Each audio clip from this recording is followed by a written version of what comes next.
I have never been good at relationships. Through middle school and high school, I would refer to the word friend as the F word. The combination of awkward nerdiness, a conservative upbringing, and social anxiety caused me to abandon the concept of close relationships with peers for a very long time. It is peculiar, then, that I have chosen a career path that is heavily saturated in relationships. I have gone so far as to describe my job to prospective players as me selling my friendship. I personally believe RPGs are best amongst friends, and I loathe the idea of running my games purely for money. RPGs are art, and art is best when it is filled with emotion. I don't want to sell math and a facade of a slot machine. But if I want to love what I sell, I have to be emotionally invested in who I am making it for.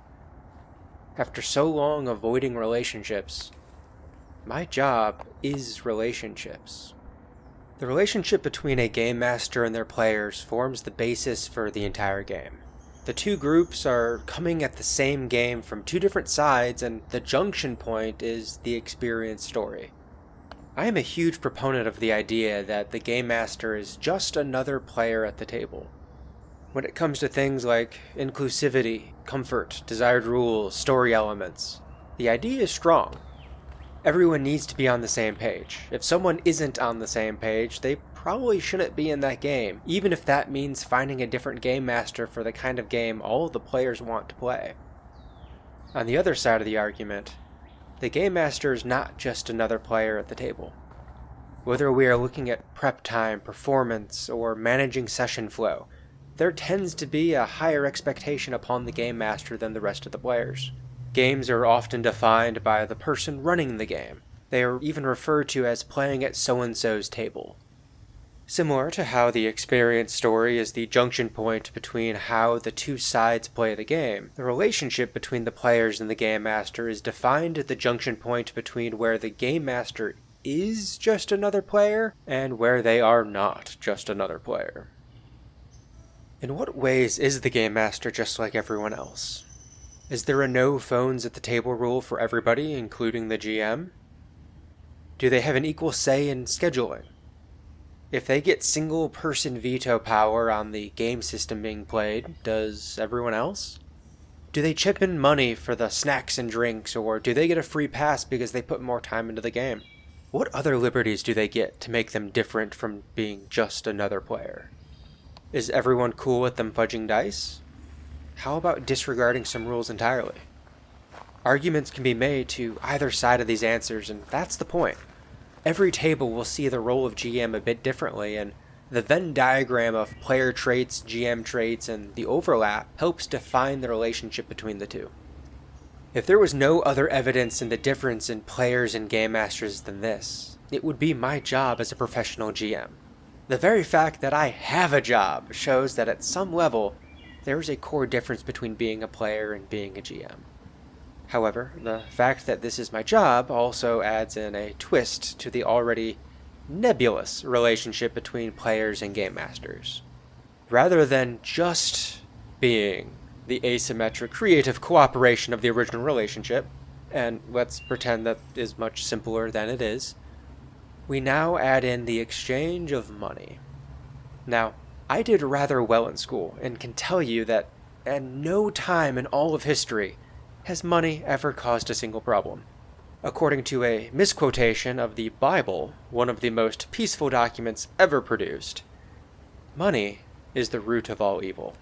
Using what I learned in math and physics, we only have one factor needed to get to any problems. So as long as you only pay me once, we only have a magnitude. It's only once a direction is applied that we have a vector. A vector. All jokes aside, the convoluted logic does point at a truth of the situation. It will just take me a bit longer to get there earnestly. The first item to acknowledge is what a player is paying for when they hire a game master. The full answer to this could take multiple sendings, so we'll keep it short. On the whole, they are paying for a fun game. They are wanting a game that is well prepared, a game master that is capable of performing. It doesn't matter if that means a full theatrical production and deep story, or a highly tactical combat and perfectly manicured, challenging puzzle that can still be done and completed through the game. The specifics will change player to player based on the style of game they want. Some players may want a fully honest game with the GM simply being an umpire to the rules and prepared module. Others may want a magic show that is daring, glitz, glamour, but in the end, the story always ends for the best interests of all parties. However the players define it, they are paying for a specific flavor of interactive entertainment. In the best case scenario, the players and professional game master fit perfectly together like puzzle pieces. What is desired can be perfectly fit to what is provided. In reality, perfection is a target in the distance and everyone is moving towards it. Players seek out GMs that can provide what is wanted. GMs find players most interested in what they are creating.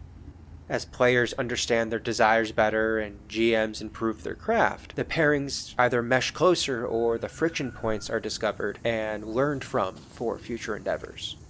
The magnitude of these frictions and polishing points grow and shrink with the investment of time, and therefore money. The relationship between Pro-GM and the players is lowest stakes in a one-shot adventure. With a single session, the investment is low and the expectations don't carry much weight. With only a few hours to experience the entire game and no obligation for a future relationship, the game is purely business. For the most part, the player and the game master don't care who the other person is. We aren't here for that. We're here for a quick game.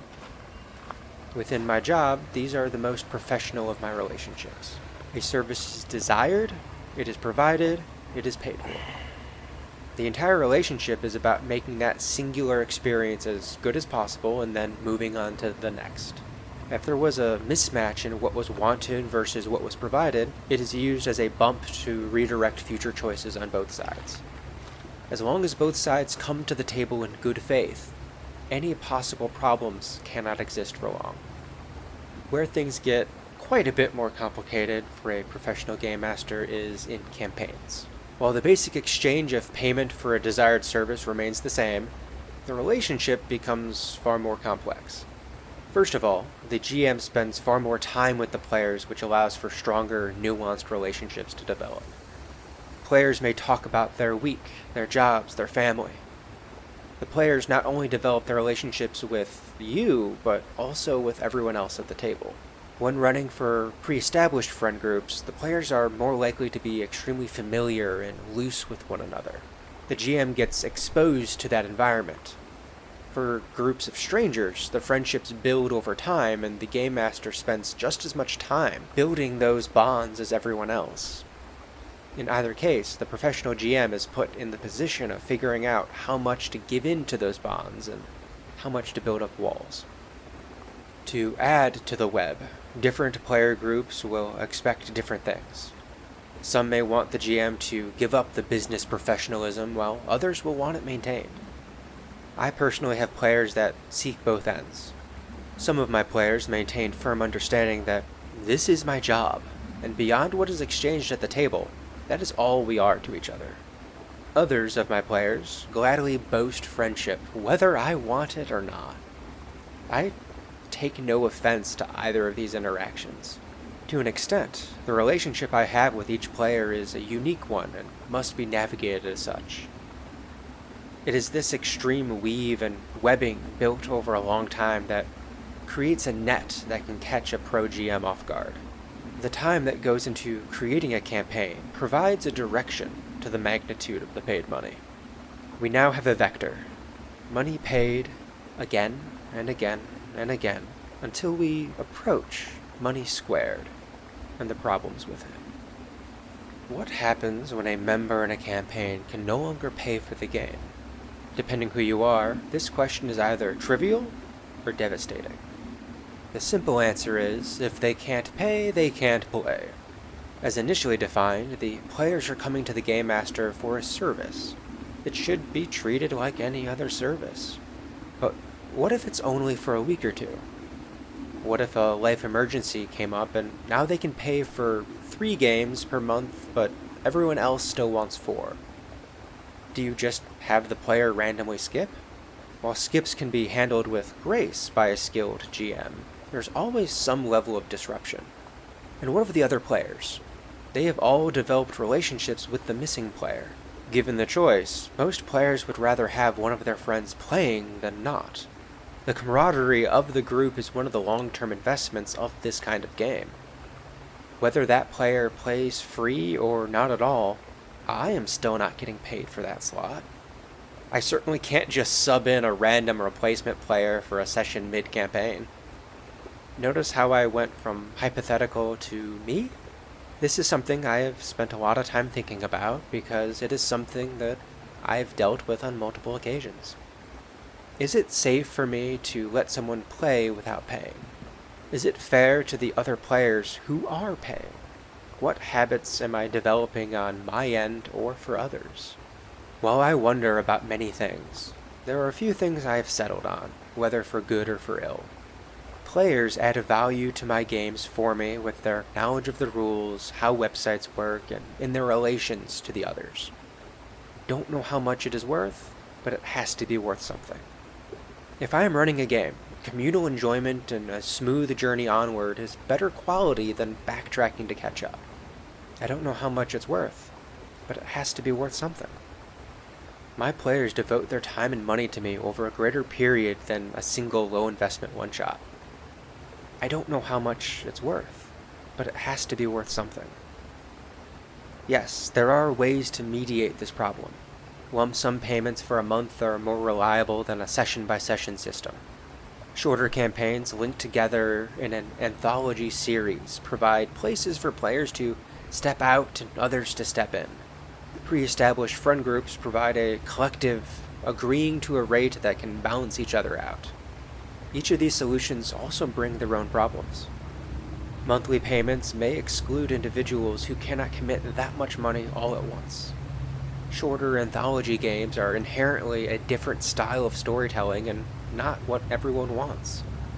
Established friend groups are great, but a smaller slice of the pie. Many players go to professional GMs are also seeking out players who want to play as much as they do. Navigating this problem is a compromise. Relationships are built upon compromise. Nothing in life is perfect. We are simply moving towards better. Similar to how a player can seek out an umpire or a magician to run their game, the relationship between players and professional GMs can range from that of a lawyer to a priest. It can be a clean-cut contractual relationship, or one that meets the player where they are and sees where to go from there. Neither of these is better than the other. Different GMs need to take different stances. Different players need to be interacted with in different ways. Almost as if every relationship is unique. This is my SendingKenku. Relationships are built on compromises. You get to decide what compromises you are comfortable with. If you or the compromises change, then reassess the relationship.